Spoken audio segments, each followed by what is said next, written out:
Hello students, welcome back. इसके पहले वाले लेक्चर में हमने IUPAC nomenclature of coordination complexes किस तरह से असाइन करना है वो टॉपिक स्टडी किया था। Today our topic for discussion is effective atomic number that is called EAN rule.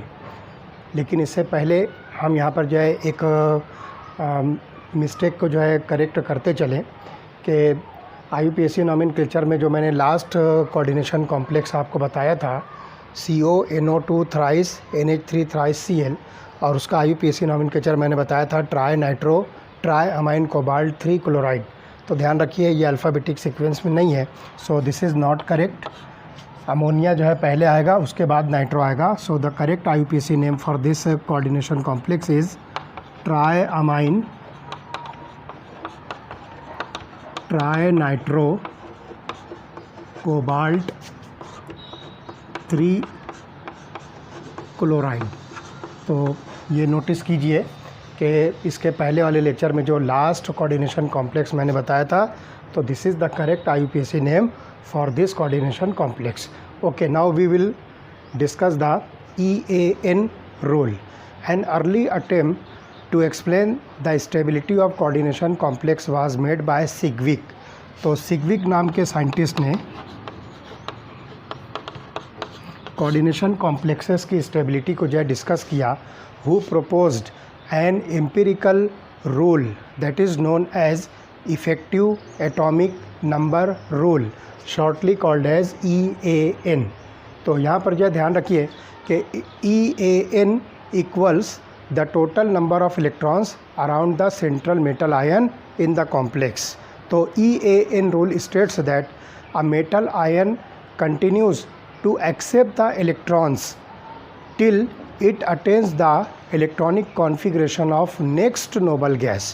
तो यहाँ पर जो ध्यान रखिए कि इस रूल के अकॉर्डिंग हम यहाँ पर जो स्टेटमेंट बता सकते हैं कि सेंट्रल मेटल आयन उस वक्त तक इलेक्ट्रॉन पेयर एक्सेप्ट करता रहेगा जब तक कि वो अपने से nearest next noble gas configuration को अटेंड ना कर ले। तो आप यहाँ पर देखिए कि नोबल गैस की जो कॉन्फ़िगरेशंस हैं वो कौन कौन सी है। तो let us see 18 for argon, 36 for krypton, then 54 for xenon and 86 for radon. 54 for xenon and 86 for radon. तो ध्यान रखिए central metal ion coordination complexes में उस वक्त तक इलेक्ट्रॉन पेयर एक्सेप्ट करेगा जब तक कि वो इनमें से किसी भी नियरेस्ट नोबल गैस कॉन्फ़िगरेशन को अटेंड ना कर ले। अब यहाँ पर आप ध्यान रखिए कि इफ़ेक्टिव एटॉमिक नंबर को हम जो है किस तरह से कैलकुलेट करेंगे। तो उसके लिए एक जो है सिंपल सा फार्मूला है, effective atomic number is equal to number of electrons of metal ion plus total number of electrons donated by ligand. तो ये चीज़ हम यहाँ पर जो है डिस्कस करने वाले हैं। तो let us see that EAN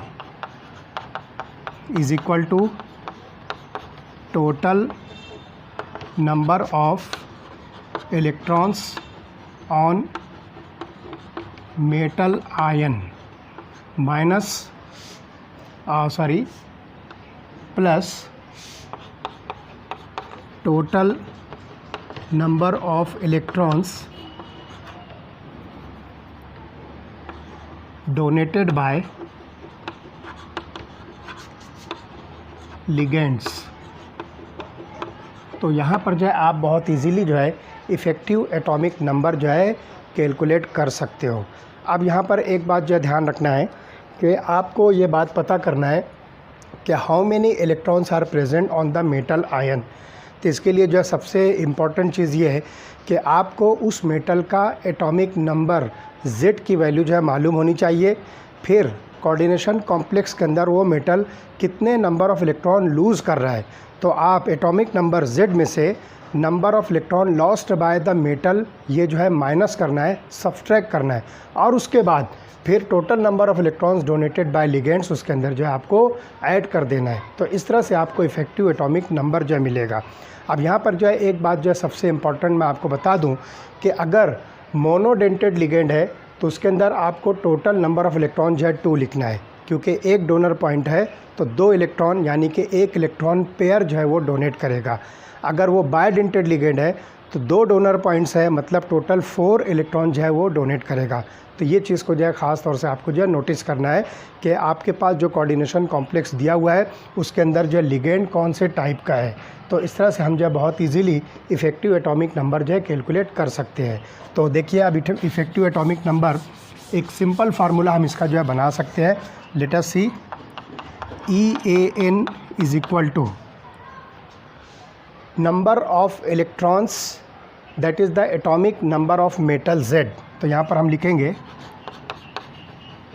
atomic number of metal minus number of electrons lost by metal plus number of electrons donated by ligands. ये जो है simple formula effective atomic number calculate करने के लिए हम यूज़ कर सकते हैं। अब देखिए इसको हम जो है सिंप्लीफाई करेंगे। EAN is equal to atomic number of metal को आप जो है Z से रिप्रेजेंट कीजिए, number of electrons lost by metal को आप जो है X से रिप्रेजेंट कीजिए, और number of electrons donated by ligands को आप Y से रिप्रेजेंट कीजिए। सो ये सिंपल फार्मूला जो बनता है इससे आप बहुत easily effective atomic number of the metal in the given complex जो है कैलकुलेट कर सकते हो। एग्जांपल हम लेते हैं यहाँ पर, एक एग्जांपल हमारे पास है CONH363 प्लस, CONH363 प्लस। तो यहाँ पर आप देखिए कि कोबाल्ट जो मेटल है उसका एटॉमिक नंबर Z जो है ये 27 है। तो हम यहाँ पर लिखेंगे Z इज़ इक्वल टू 27। उसके बाद इस कॉम्प्लेक्स के अंदर कोबाल्ट जो है 3 इलेक्ट्रॉन जो है लूज़ कर रहा है, तो X की वैल्यू जो होगी दैट इज़ 3, और Y यहाँ पर आप देखिए कि 6 अमोनिया लिगेंड्स इसके अंदर जो है प्रेजेंट है। तो अमोनिया जो है मोनोडेंटेड लिगेंड है, 6 नंबर्स में है, तो 6 multiplied by 2 is equal to 12। तो Y की जो वैल्यू बनेगी यहाँ पर 12। Now put this values into this formula. So EAN is equal to 27 minus 3 plus 12, ये हो जाएगा 24 plus 12 that is equal to 36। और ये 36 जो है आप देखोगे कि इसका जो है नियरेस्ट जो नोबल गैस है दैट इज़ क्रिप्टॉन। तो आप यहाँ पर देखिए कि कोबाल्ट इसके अंदर जो मेटल है वो अपनी नियरेस्ट नोबल गैस क्रिप्टॉन की इलेक्ट्रॉनिक कॉन्फ़िगरेशन को अचीव कर रहा है। तो इस तरह से यहाँ पर जो है बहुत इजीली आप जो है stability of the coordination complexes को स्टडी कर सकते हो। अब यहाँ पर जो है कुछ और जो है कॉम्प्लेक्सेस है, जैसा कि CrCO6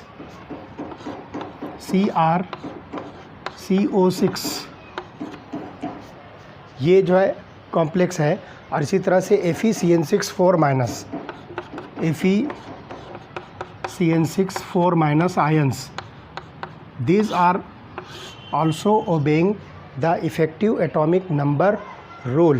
तो यहाँ पर जो है ध्यान रखिए कि certain compounds however not obey effective atomic number rule। Example आपको मिलेगी FeCN6 माइनस। तो कुछ ऐसे कॉम्प्लेक्सेस भी होते हैं जो इस रूल को ओबे नहीं करते, जैसे कि FeCN6 माइनस, ये वाला जो है complex ion effective atomic number rule को ओबे नहीं करता। इसी तरह से CuNH342 प्लस, CuNH342 प्लस, ये 2 कॉम्प्लेक्स आयंस जो है जनरली, एक एग्जांपल हम यहाँ पर बता रहे हैं कि they do not obey the effective atomic number rule because their effective atomic number is equal to 35U। इन दोनों का इफ़ेक्टिव एटॉमिक नंबर जो है 35U है।